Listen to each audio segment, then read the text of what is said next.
नमस्कार। आकाशवाणी से प्रस्तुत है समाचार प्रभात।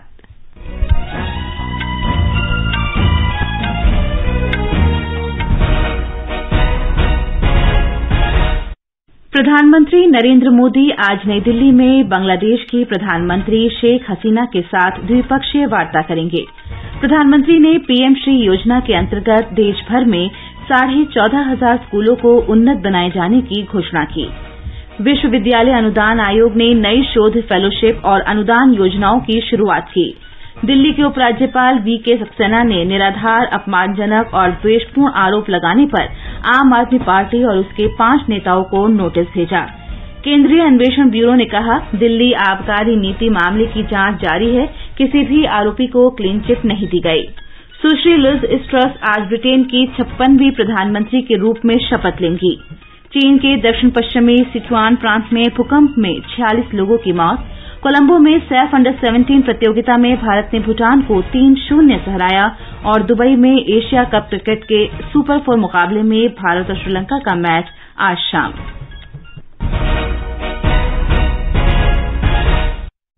समाचार प्रभात में रवि कपूर के साथ मैं फरहत नाज। प्रधानमंत्री नरेंद्र मोदी आज नई दिल्ली में बांग्लादेश की प्रधानमंत्री शेख हसीना के साथ द्विपक्षीय वार्ता करेंगे।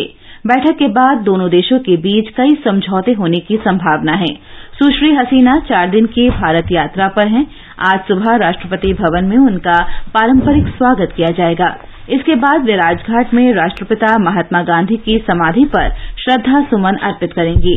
श्रीमती हसीना राष्ट्रपति द्रौपदी मुर्मू और उपराष्ट्रपति जगदीप धनखड़ से भेंट करेंगी।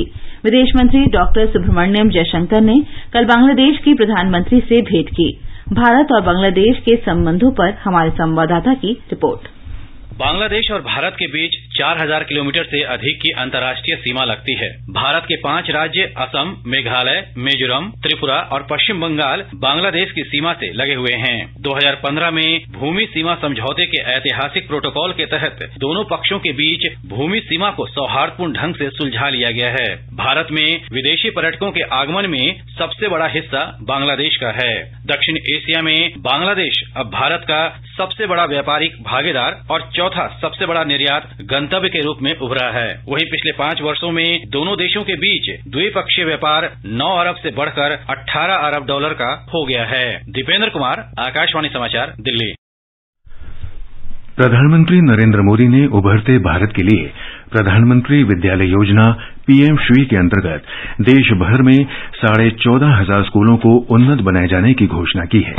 श्री मोदी ने कहा कि पीएम श्री विद्यालय देश के मॉडल स्कूल बनेंगे जो राष्ट्रीय शिक्षा नीति की मूल भावना के अनुरूप होंगे। पीएम श्री विद्यालयों में शिक्षा की आधुनिक और सशक्त नीति अपनाई जाएगी। प्रधानमंत्री ने कहा कि उन्हें पूरा विश्वास है कि इन स्कूलों से देश के लाखों विद्यार्थी लाभान्वित होंगे। इनमें शिक्षण के नवोन्मेषी तरीकों पर बल दिया जाएगा। प्रधानमंत्री ने राष्ट्रीय शिक्षा नीति को इस प्रकार से आत्मसात करने की आवश्यकता पर बल दिया है कि ये नीति विद्यार्थियों के जीवन का आधार बन सके।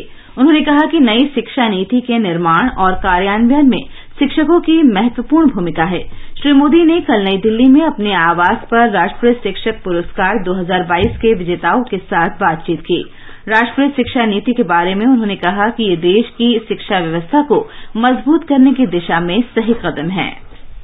महात्मा गांधी को कभी एक बार किसी ने पूछा था कि भाई आपको कुछ मन में संशय हो, समस्याएं हो तो क्या करते हैं? तो कहा मुझे भागवत गीता से बहुत कुछ मिल जाता है। इसका मतलब वो बार बार उसको पढ़ते हैं, बार बार उसके अर्थ बदलते हैं, बार बार नए अर्थ दिखते हैं, बार बार नया प्रकाशमान पुंज सामने खड़ा हो जाता है। ये राष्ट्रीय शिक्षा नीति भी जब तक शिक्षा जगत के लोग उससे हर समस्या का समाधान उसमें है क्या, 10 बार पढ़े, 12 बार पढ़े, 15 बार पढ़े, सॉल्यूशन इसमें है क्या, उसको उस रूप में हम देखेंगे।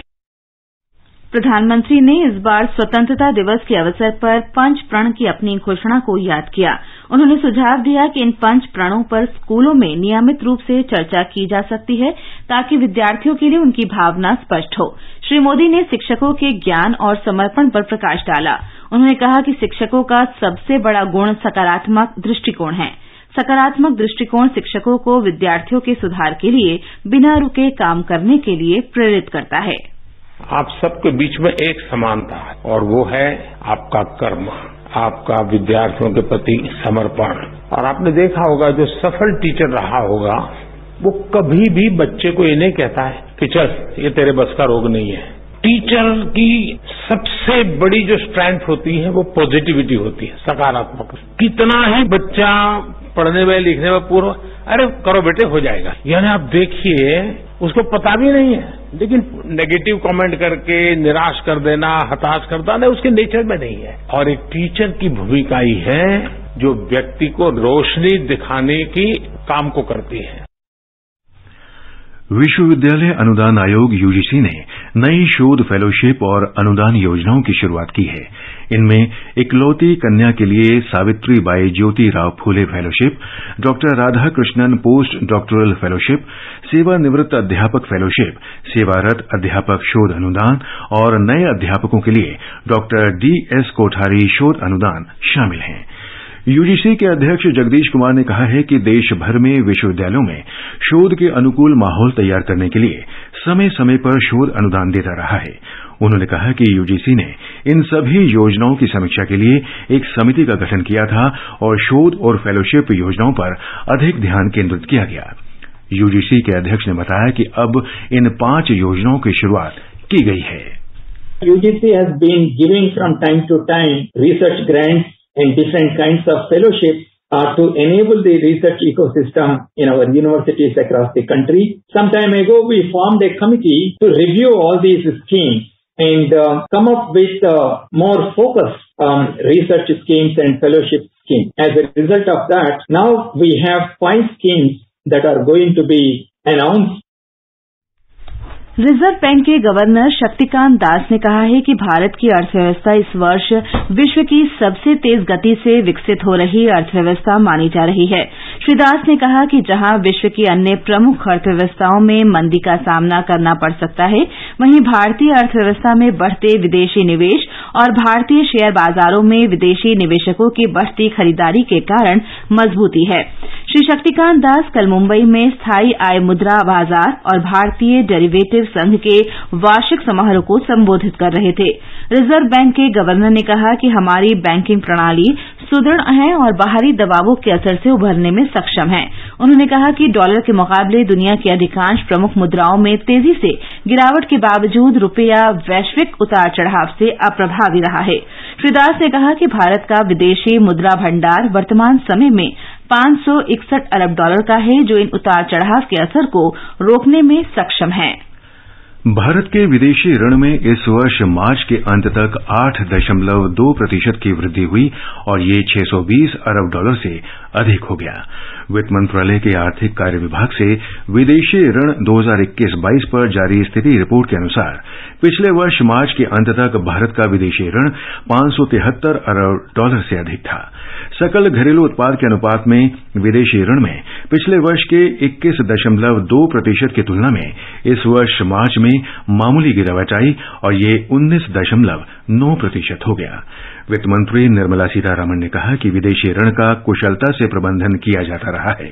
उन्होंने कहा कि अन्य देशों की तुलना में भारत के विदेशी ऋण की स्थिति संतोषजनक है और ऐसा सरकार की सतर्क और कुशल विदेशी ऋण नीति के कारण संभव हुआ है।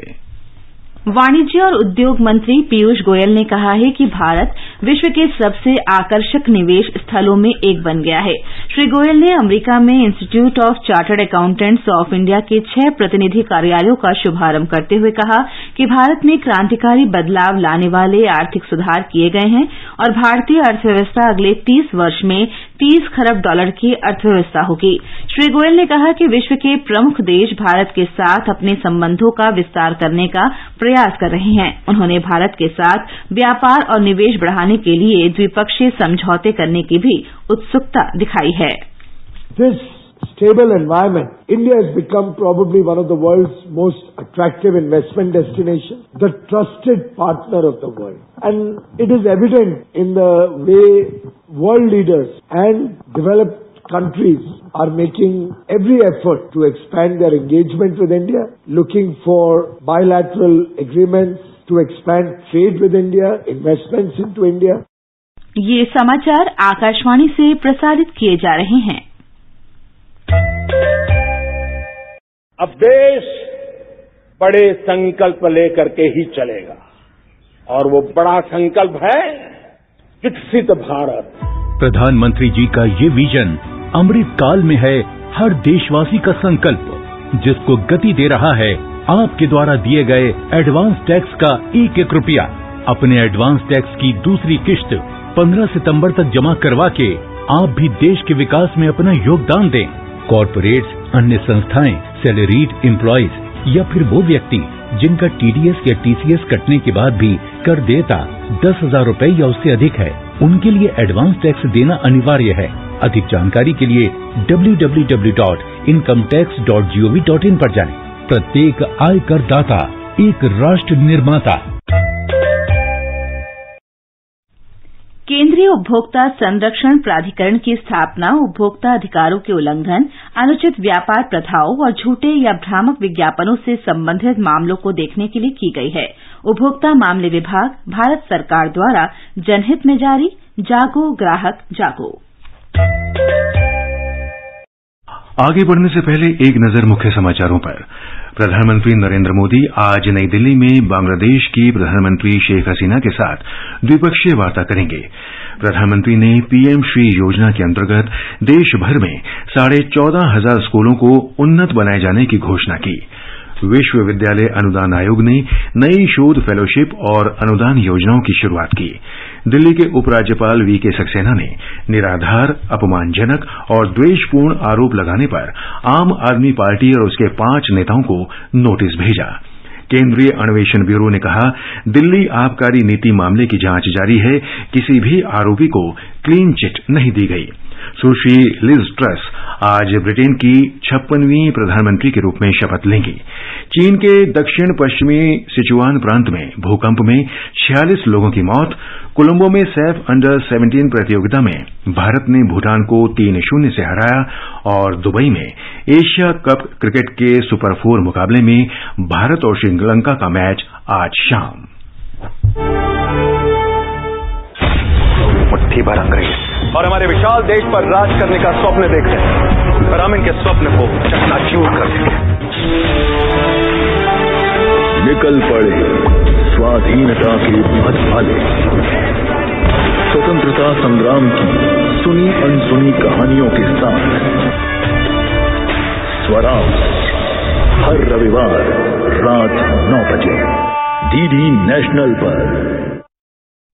दिल्ली के उपराज्यपाल विनय कुमार सक्सेना ने आम आदमी पार्टी और इसके 5 नेताओं को उनके निराधार, अपमानजनक और द्वेषपूर्ण आरोपों को लेकर कानूनी नोटिस भेजा है। ये नेता हैं आतिशी, दुर्गेश पाठक, सौरभ भारद्वाज, संजय सिंह और जैस्मिन शाह। इन लोगों ने खादी और ग्रामोद्योग आयोग से जुड़े वर्ष 2016 के एक मामले में उपराज्यपाल के खिलाफ भ्रष्टाचार के आरोप लगाए थे। केंद्रीय अन्वेषण ब्यूरो ने स्पष्ट किया है कि दिल्ली आबकारी नीति मामले में जांच जारी है और किसी भी आरोपी को क्लीन चिट नहीं दी गई है। सीबीआई ने कहा कि इस मामले में एक आरोपी दिल्ली के उप मुख्यमंत्री मनीष सिसोदिया का भ्रामक बयान जांच से ध्यान हटाने की कोशिश है। सीबीआई ने श्री मनीष सिसोदिया के इस आरोप का खंडन किया है कि सीबीआई के प्रभारी कानूनी उप सलाहकार जितेंद्र कुमार ने उनके खिलाफ बेबुनियाद मामला दायर कराने के दबाव के कारण आत्महत्या की। जांच एजेंसी ने कहा कि श्री सिसोदिया का आरोप द्वेषपूर्ण और गुमराह करने वाला है। सीबीआई ने स्पष्ट किया कि जितेंद्र कुमार आबकारी मामले की जांच से जुड़े नहीं थे। दिल्ली पुलिस के अनुसार जितेंद्र कुमार ने अपने सुसाइड नोट में आत्महत्या के लिए किसी को भी जिम्मेदार नहीं ठहराया है। दिल्ली विधानसभा में मामले को उठाने वाले बीजेपी विधायक विजेंद्र गुप्ता ने कहा कि सीबीआई की जांच जारी है, उससे पहले क्लीन चिट मिलने का सवाल ही नहीं उठता है। सीबीआई जांच कर रही है, सेंट्रल ब्यूरो ऑफ इन्वेस्टिगेशन। वो इतने गंभीर मामले में इसको मैं हस्तक्षेप मानूंगा। सीबीआई की कार्रवाई में, कानूनी कार्रवाई में हस्तक्षेप मानूंगा। और ये एक और बड़ा गंभीर अपराध है कि झूठ फैलाकर वो इस जांच को डीरेल करना चाहते हैं और स्वयं अपने आप ही क्लीन चिट दे दी और फिर साथ में ये भी कहते हैं कि अभी तो हमें गिरफ्तार किया जाएगा। ऐसा तो नहीं हो सकता, कानून का राज है यहाँ। तेलंगाना विधानसभा का मानसून सत्र आज शुरू होगा। पहले दिन कार्यवाही स्थगित होने के बाद विधायिका की कार्य परामर्श समिति की बैठक होगी, जिसमें दोनों सदनों के सत्र के दिनों की संख्या और कार्यसूची के बारे में निर्णय लिया जाएगा। सत्र इस महीने के दूसरे सप्ताह में जारी रहने की संभावना है, क्योंकि कुछ दिनों तक गणेश विसर्जन को लेकर कार्यवाही शुरू होने की संभावना नहीं है। दो सत्रों के बीच 6 महीने के अंतराल की समय सीमा को देखते हुए मानसून सत्र बुलाया गया है। लद्दाख में सेना की फायर एंड क्यूरी फोकॉप्स ने करगिल में विद्यार्थियों को चिकित्सा और इंजीनियरिंग की प्रवेश परीक्षाओं की तैयारी के लिए इग्नाइटेड माइंड्स कार्यक्रम शुरू किया है। पिछले वर्ष लेह में इस योजना की शुरुआत की गई थी। इसका उद्देश्य लद्दाख के युवाओं को समग्र शैक्षणिक प्रशिक्षण मुहैया कराना है। विशेष रूप से करगिल में रहने वाली लड़कियों को पूर्णकालिक आवासीय प्रशिक्षण उपलब्ध कराने के लिए हिंदुस्तान पेट्रोलियम कॉर्पोरेशन लिमिटेड तथा राष्ट्रीय एकता और शैक्षणिक विकास संगठन के साथ समझौता ज्ञापन पर हस्ताक्षर किए गए हैं। इस संयुक्त अभियान के अंतर्गत करगिल की लड़कियों को संयुक्त प्रवेश परीक्षा जेईई और राष्ट्रीय पात्रता सह प्रवेश परीक्षा नीट के लिए पूर्ण और निःशुल्क आवासीय कोचिंग मुहैया कराई जाएगी। कार्यक्रम में प्रशिक्षण प्राप्त करने के लिए जरूरी है कि अभ्यर्थी लद्दाख का मूल निवासी हो, उसे 12वीं कक्षा में 70% अंक मिला हो या इस वर्ष परीक्षा की तैयारी कर रहा हो। साथ ही उसकी वार्षिक पारिवारिक आय 3.5 लाख रुपए से कम होनी चाहिए। रक्षा मंत्री राजनाथ सिंह और विदेश मंत्री डॉक्टर एस जयशंकर कल से जापान की आधिकारिक यात्रा पर होंगे। 4 दिन की यात्रा के दौरान उनकी बातचीत जापान के रक्षा मंत्री और विदेश मंत्री के साथ होगी। दोनों देशों के बीच विशेष रणनीतिक और वैश्विक भागीदारी साझा लोकतांत्रिक और कानून सम्मत नीतिगत मूल्यों पर आधारित है। यात्रा के दौरान दोनों पक्ष इस भागीदारी को और मजबूत करने के उपाय तलाशेंगे। लिज ट्रस आज ब्रिटेन की 56वीं प्रधानमंत्री के रूप में शपथ लेंगी। वे श्री बोरिस जॉनसन का स्थान लेंगी। श्री जॉनसन आज महारानी एलिजाबेथ द्वितीय को त्यागपत्र सौंपेंगे। लिज ट्रस को पार्टी के सदस्यों ने कल ब्रिटेन का अगला प्रधानमंत्री और कंजर्वेटिव पार्टी का नेता चुना। सुश्री लिज ने अपने प्रतिद्वंद्वी ऋषि सुनक को 57% मतों से हराया। वे टेरेसा मे और मार्गरेट थैचर के बाद ब्रिटेन की तीसरी महिला प्रधानमंत्री होंगी। प्रधानमंत्री चुने जाने के बाद सुश्री लिज ने अर्थव्यवस्था की मजबूती के लिए करों में कटौती और ब्रिटेन को मंदी में जाने से रोकने के लिए कदम उठाने का वादा किया। We need to show that we will deliver over the next 2 years. I will deliver a bold plan to cut taxes and grow our economy. I will deliver on the energy crisis, dealing with people's energy bills, but also dealing with the long-term issues we have on energy supply. प्रधानमंत्री नरेंद्र मोदी ने सुश्री Liz truss को Britain का प्रधानमंत्री चुने जाने पर बधाई दी है। श्री मोदी ने विश्वास व्यक्त किया कि सुश्री लिज के नेतृत्व में भारत और ब्रिटेन के बीच व्यापक रणनीतिक साझेदारी और मजबूत होगी। चीन के दक्षिण पश्चिमी सिचुआन प्रांत में 6.8 की तीव्रता के भूकंप में 46 लोग मारे गए हैं और 50 घायल हुए हैं।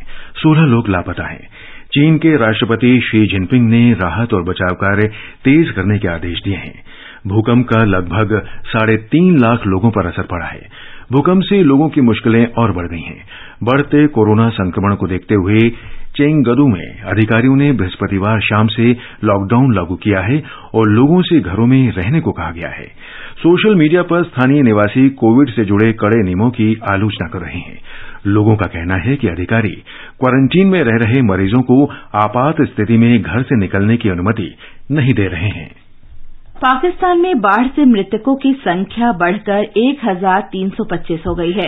पाकिस्तान के राष्ट्रीय आपदा प्रबंधन प्राधिकरण ने कहा कि बाढ़ से संबंधित दुर्घटनाओं में 12,703 लोग घायल हुए हैं। देश के उत्तरी पहाड़ी भाग में बाढ़ की स्थिति में सुधार हुआ है, लेकिन दक्षिण के सिंध प्रांत में अब भी स्थिति विकट है।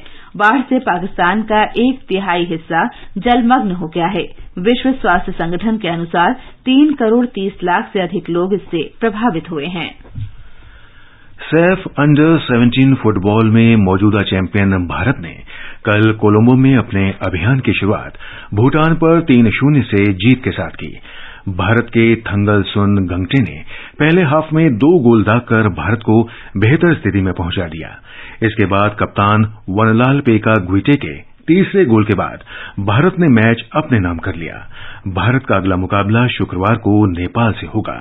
बांग्लादेश की टीम ने भी कोलंबो में ग्रुप ए के अपने पहले मैच में मेजबान श्रीलंका को 5-1 से हराकर अच्छी शुरुआत की। चैंपियनशिप का फाइनल मैच इस महीने की 14 तारीख को खेला जाएगा। एशिया कप 2020 क्रिकेट के सुपर 4 मुकाबले में आज भारत का सामना श्रीलंका से होगा। Match Dubai international cricket stadium में भारतीय समयानुसार शाम 7:30 बजे शुरू होगा। आकाशवाणी से मैच का आंखों देखा हाल प्रसारित किया जाएगा। सुपर 4 के अपने पहले मैच में पाकिस्तान से हारने के बाद भारत के लिए अभी भी फाइनल में पहुंचने की उम्मीद है। इसके लिए उसे श्रीलंका और अफगानिस्तान को हराना होगा। अमेरिकी ओपन टेनिस टूर्नामेंट में पुरुष सिंगल्स में रूस के डेनियल मेदवेदेव और स्पेन के राफेल नडाल प्रतियोगिता से बाहर हो गए हैं। ऑस्ट्रेलिया के निक किर्गियोस ने मेदवेदेव को हराकर पहली बार पुरुष सिंगल्स के क्वार्टर फाइनल में जगह बनाई। अब क्वार्टर फाइनल में किर्गियोस का सामना रूस के ही कारेन खाचानोव से होगा। वहीं तीसरे दौर में स्पेन के राफेल नडाल को अमेरिका के फ्रांसिस टियाफो से हार का सामना करना पड़ा। भारत का सबसे बड़ा लोक सेवा प्रसारक आकाशवाणी देश की स्वतंत्रता के बाद पिछले 75 वर्षों से लोगों तक सूचना और समाचार पहुंचा रहा है। आकाशवाणी समाचार आजाद भारत की बात आकाशवाणी के साथ श्रृंखला के साथ स्वतंत्रता के 75 वर्ष पूरे होने का उत्सव मना रहा है। ये कार्यक्रम आकाशवाणी के माध्यम से जीवन के विभिन्न क्षेत्रों में स्वतंत्रता के बाद भारत की यात्रा के बारे में जानकारी देता है।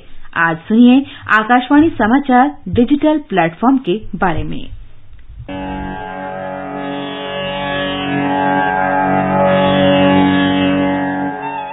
आजाद भारत की बात आकाशवाणी के साथ की आज की कड़ी में हम आपके लिए आकाशवाणी समाचार के डिजिटल प्लेटफॉर्म्स के बारे में जानकारी लेकर आए हैं। आकाशवाणी समाचार पर श्रोताओं का बना हुआ भरोसा और भी मजबूत हो गया है। इसका श्रेय आकाशवाणी समाचार के डिजिटल प्लेटफॉर्म्स की मजबूत उपस्थिति को जाता है। आकाशवाणी पारंपरिक माध्यमों के साथ साथ Twitter, YouTube, app, website, Facebook, Instagram और कू जैसे विभिन्न डिजिटल प्लेटफॉर्म पर समाचारों की नवीनतम जानकारी प्रदान कर रहा है, जिससे ये भरोसेमंद समाचार प्राप्त करने का सर्वव्यापी माध्यम बन गया है। टीकाकरण पर राष्ट्रीय तकनीकी सलाहकार समूह NTAGI के अध्यक्ष डॉक्टर NK अरोड़ा ने कहा है कि आकाशवाणी के सोशल मीडिया हैंडल ने उन लोगों के लिए स्वास्थ्य संबंधी जानकारी प्रदान करने के लिए मंच दिया है जो इसे कोविड-19 महामारी के प्रकोप के दौरान प्राप्त करना चाहते थे। During last 2.5 years, India has faced the onslaught of COVID pandemic. Print and electronic media played a very important role. Social mobilization was done in a preemptive and proactive manner. Awareness was created and people were given the information in a transparent manner. All India Radio used social media channels like Twitter, Facebook and other platforms to effectively spread the messages, whether it is regarding the awareness, whether about corona appropriate behavior or accepting the vaccination program. It has played a huge role in getting India today what it is today. हाल ही में Twitter पर 3 million followers की संख्या पार कर आकाशवाणी समाचार network के digital platform ने अभूतपूर्व उपलब्धि हासिल की है। डिजिटल इंडिया कॉरपोरेशन के मुख्य कार्यकारी अधिकारी अभिषेक सिंह ने कहा है कि आकाशवाणी के डिजिटल प्लेटफॉर्म्स बहुत अच्छा काम कर रहे हैं। So many people across the country depend on All India Radio for getting their daily dose of news, daily dose of updates, daily dose of insights in all sectors of economy, all the new happenings, not only in India but abroad.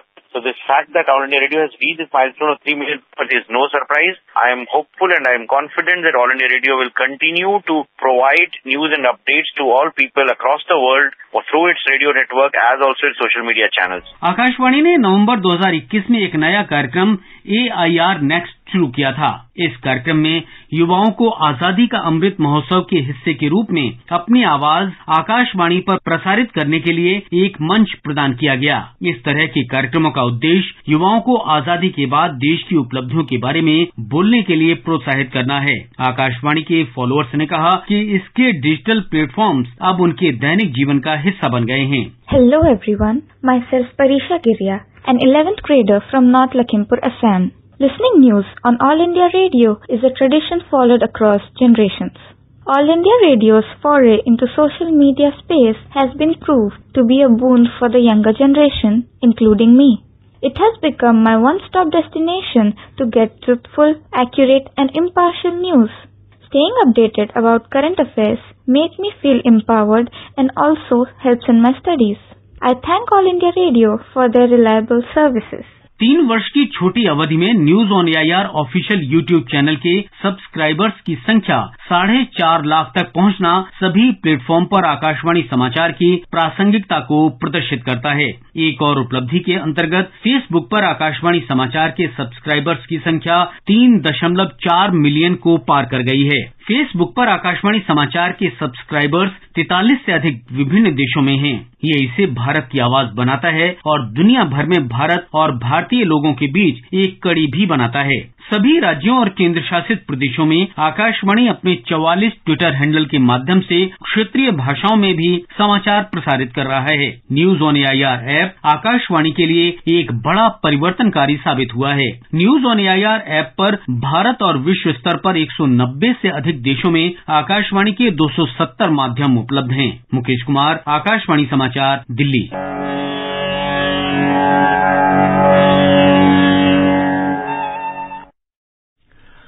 NITI Aayog और Germany के आर्थिक सहयोग और सहयोग मंत्रालय ने विकास के विभिन्न क्षेत्रों में भागीदारी के लिए कल पहली बार वार्ता की। इसमें दोनों देशों के बीच विभिन्न क्षेत्रों में आपसी सहयोग मजबूत करने पर बल दिया गया। इन क्षेत्रों में वर्ष 2030 तक के लक्ष्य, विशेष रूप से जलवायु परिवर्तन से निपटने में सहयोग करने पर बातचीत हुई।